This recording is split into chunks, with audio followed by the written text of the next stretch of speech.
Hi, I'm Maria. Growing up in a cozy suburban home, I always felt overshadowed by the towering presence of my older sister, Mary. Our parents adored her, hanging on her every word, while I was just the other daughter. One fateful night, Mary's jealousy took a dark turn. I awoke to a cold draft and the sharp snip of scissors. My heart pounded as I touched my head, only to find my long, cherished hair brutally chopped and scattered across my pillow. There stood Mary, scissors in hand, a twisted smirk playing on her lips. "Mary, what have you done?"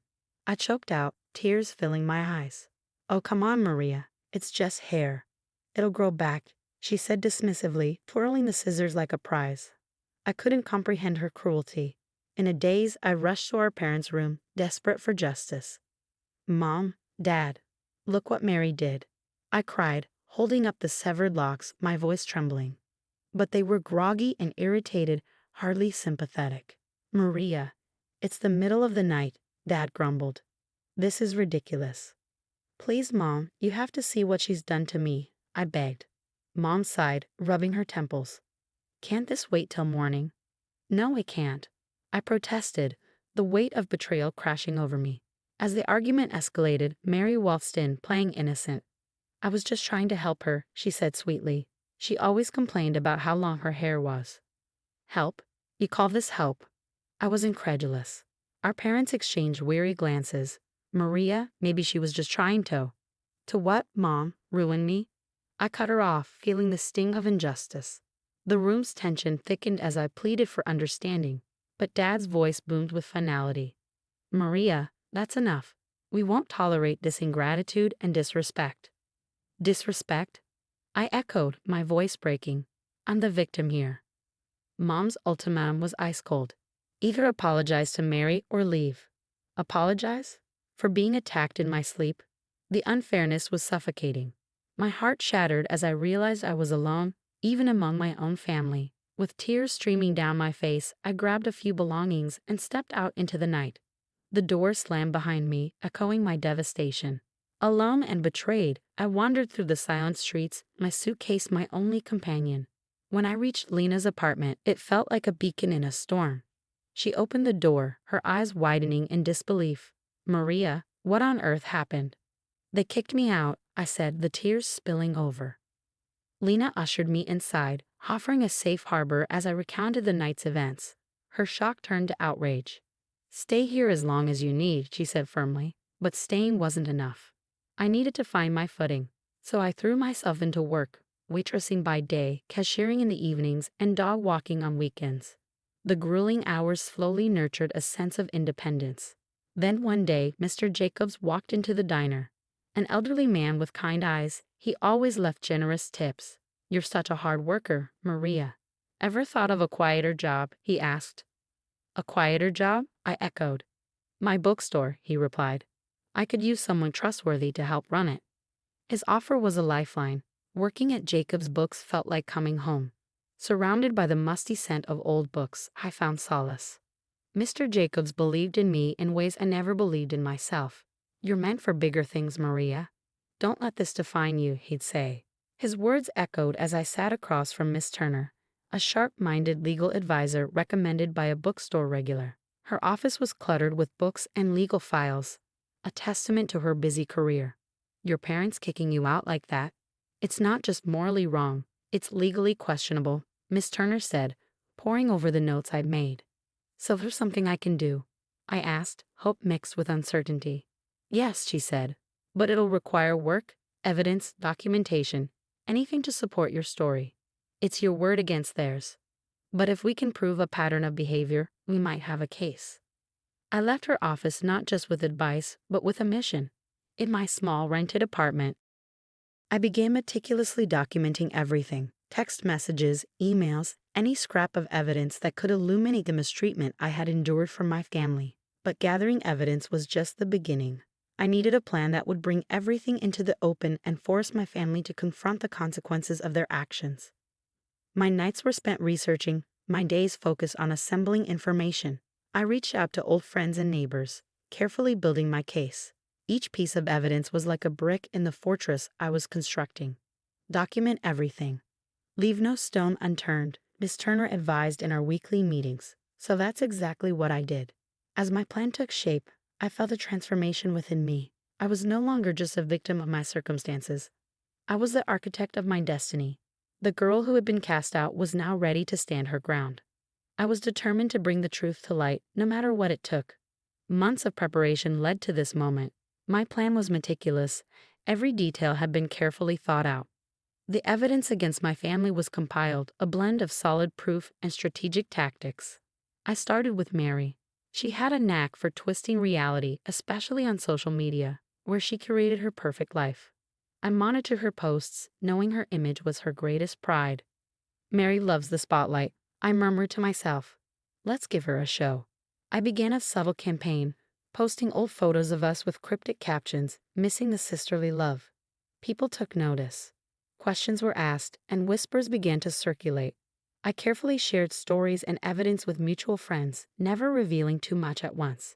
Mary's pristine image began to crack.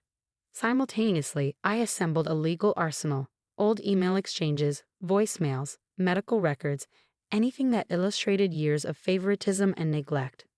Miss Turner was instrumental, guiding me through the complexities of the legal system.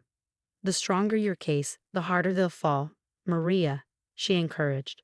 With everything ready, I waited for the perfect moment, our extended family's annual reunion. It was the ideal stage, an audience composed of everyone who needed to hear the truth. As I walked into the gathering, I felt the tension. Mary greeted me with a forced smile, while my parents barely hid their disdain. Dinner was a haze of superficial conversation and strained politeness. Then, as everyone settled in the living room, I stood up and cleared my throat. The room grew silent. I have something to share, I began, my voice unwavering. I recounted the hair-cutting incident, the years of neglect, the night I was thrown out. With each word, the tension in the room thickened. My parents and Mary sat frozen, their faces a cocktail of fear and anger. Maria, what is this nonsense? Dad spluttered. It's not nonsense, Dad. It's the truth. I held up the evidence, photos, emails, testimonies. The reality laid bare sent the room into chaos. Disbelief and outrage erupted. Mary, how could you? One aunt exclaimed. Maria, why didn't you ever say anything? A cousin asked, aghast. Amid the uproar, I made a call. Miss Turner, I said, my voice steady. It's done. They know everything. Good, she replied. I'll take it from here. As the night unraveled, the facade of my perfect family crumbled. Legal proceedings were initiated, and my family's reputation was left in tatters. For the first time, I felt a sense of closure. The road ahead was still long, but justice was within reach. The courtroom, a stark contrast to the chaotic reunion, felt both intimidating and empowering. Everything was calm and orderly, yet charged with anticipation. I sat next to Miss Turner, composed but anxious. Miss Turner, are we ready for this? I whispered. We've been ready, Maria. Today justice will be served, she replied, giving me a reassuring smile. As the judge called the court to order, the silence was deafening. Miss Turner began our case with a calm, confident precision, presenting the emails, the photos, the testimonies. Each piece of evidence drove a nail into the coffin of my family's lies. My parents and Mary sat next to their lawyer, their faces reflecting a mixture of anger and fear. Mary cut her hair in her sleep. Miss Turner recounted firmly, and when Maria sought support from her family, she was thrown out like a criminal. The judge listened intently, occasionally nodding as the story unfolded, gripping the courtroom. When it was my family's turn, their lawyer attempted to minimize the events, dismissing them as ordinary family disagreements. It's just sibling rivalry, he argued.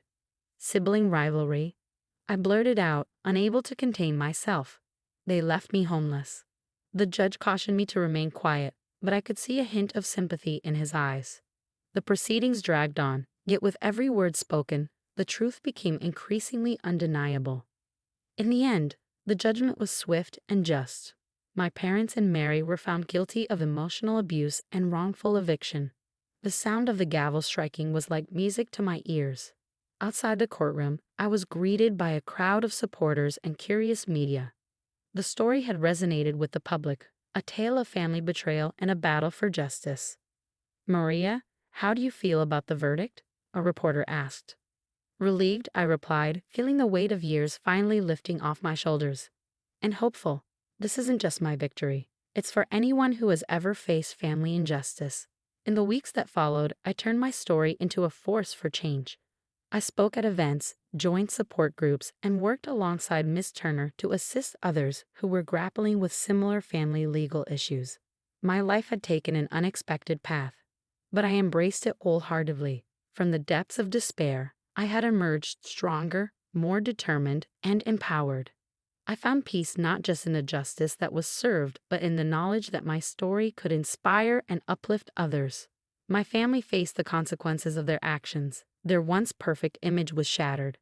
I didn't rejoice in their downfall, but I did feel a sense of closure.